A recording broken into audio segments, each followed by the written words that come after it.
శ్రీమాత్రే నమః. విష్ణుమూర్తి త్రిమూర్తులకు మూల కారణమైన పరాశక్తి తత్వాన్ని తెలియజెప్పి ఆవిడ శ్లోకార్ధ భాగం స్వయంగా ఉపదేశించిన మహావాక్యాన్ని జపిస్తున్నాను అని చెప్పాడు. ఆ మంత్రమే దేవీ భాగవతం. ద్వాపరయుగంలో దీనికి విపులీకరణ గ్రంథ రూపంలో జరుగుతుంది. నువ్వు కూడా జపించమని ఉపదేశించాడు. అటు తరువాత బ్రహ్మదేవుడు నారదుడికి ఉపదేశించాడు. నారదుడు నాకు ఉపదేశించాడు. నేను దాన్ని 12 స్కందాల గ్రంథంగా విపులీకరించాను. పుత్రక, వేదసమ్మతమైన ఈ భాగవత పురాణమంతా దేవీ చరిత్ర.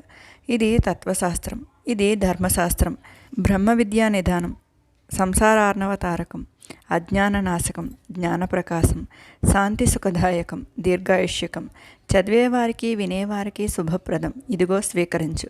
ఒకసారి శ్రద్ధగా చదువు. నీ యోగ్యత చూసి ఇస్తున్నాను. నీతో పాటు నా సూతుడు కూడా దీన్ని చదువుతాడు. కలిసి చదవండి. 18,000 శ్లోకాల గ్రంథం అని చెప్పి వ్యాసుడు తన దేవీ భాగవతాన్ని శుకుడికి అందించాడు.